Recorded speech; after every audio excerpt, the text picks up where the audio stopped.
Anggap saja ini cuma contoh kalau kiblat ke sana, sami Allahu liman hamidah, maka pada saat turun bisa dua cara. Cara yang pertama adalah kita turun biasa saja, meletakkan lutut di sini, kemudian mengambil jarak kurang lebih satu siku ini ya.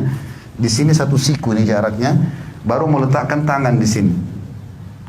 Tangan itu seperti ini ya kondisinya, seperti tadi orang takbir, Allahu Akbar, lalu letakkan kepala. Yang perlu diperhatikan adalah telapak kaki juga harus rapat. Saya menghadap kiblat sekarang. Afwan. Pada saat turun ini, kemudian letakkan jarak seperti ini, baru Allahu Akbar. Jangan begini ya, terlalu dekat sehingga tidak bisa bernafas, atau ada juga orang terlalu jauh. Tapi anjuran ulama adalah satu siku dari lutut kita, kurang lebih jaraknya begini, ini kita letakkan telapak tangan di sini. Dan rapat semuanya seperti ini ya. Atau cara yang kedua itu adalah telapak tangan dulu yang turun.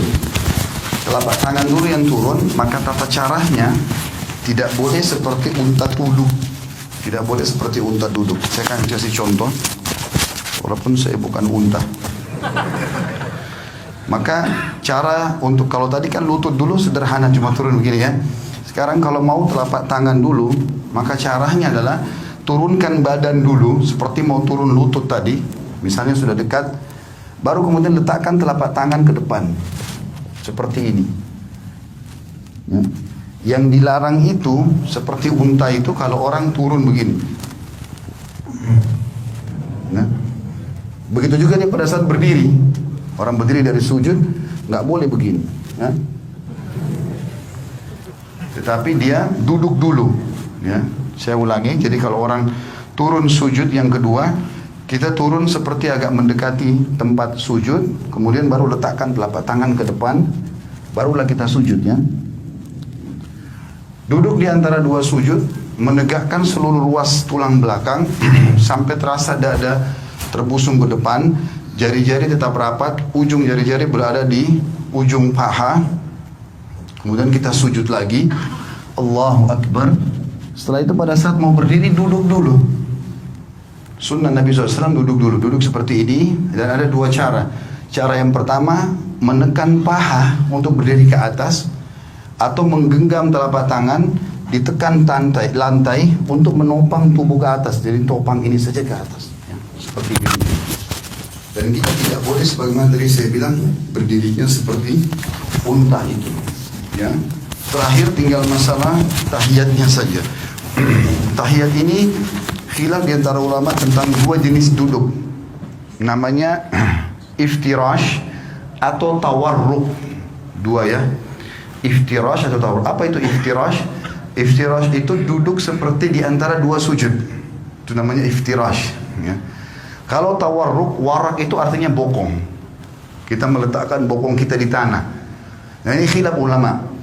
Kapan dikerjakan iftirash, kapan dikerjakan tawarruk? Imam Syafi'i rahimahullah berkata, duduk tawarruk, tahiyat seperti ini. Yang kita duduk, ya, seperti ini. Ini namanya tawarruk karena bokong kita duduk di tanah. Ini kata Imam Syafi'i rahimahullah, dikerjakan setiap kali mau salam, mau sholatnya satu rakaat saja, mau dua rakaat, seperti misalnya witir satu rakaat, ya tetap aja antum duduknya pada saat tahiyat, karena mau salam tawarruk, ya. Dua rakaat juga seperti sholat sunnatul fajr atau sholat subuh, sama tawarruk. Nanti lebih dari itu pun, misalnya rakaat maghrib 3 rakaat atau isya 4 rakaat, semuanya kalau mau salam tawarruk. Kalau jumhur ulama, Imam Ahmad dan Imam Malik mengatakan tidak. Kalau sholat di bawah 3 rakaat, seperti witir 1 rakaat, atau sholat sunnatul fajr 2 rakaat, walaupun mau salam duduknya iftirash, duduknya seperti ini. Tawarruk itu hanya dikerjakan, duduk yang seperti ini, itu dalam pendapat jumhur ulama. Nanti kalau sudah lebih dari 2 rakaat, seperti rakaat ketiga maghrib, rakaat keempat isya, baru duduknya tawarruk. Dua-duanya ini boleh ya, karena ini khilaf diantara ulama. Kita nggak boleh nyalain orang. Jadi kalau antum lihat ada orang tahiyat kedua, ya tahiyat akhir misalnya, sholat subuh duduknya begini, jangan disalahkan. Karena itu pendapat Imam Malik dan Imam Ahmad, dan itu jumhur ulama. Mereka mengatakan justru kalau lebih dari 2 rakaat, rakaat ketiga baru kemudian duduknya tawarruk, ya. Tapi Imam Syafi'i mengatakan tidak. Jadi kalau ada yang sholat witir pun 1 rakaat sudah iftirash, tawarruk, maka itu berarti mengikuti mazhab Syafi'iyah. Tinggal yang saya mau titik beratkan teman-teman, masalah salam dan tata cara mengubah dari iftirash ke tawarruk. Sekarang kan kalau iftirash itu seperti ini. Telapak kaki kiri kita dipakai duduk, ya. Bagaimana caranya mengubah ini dari ini ke tawarruk? Perhatikan ya.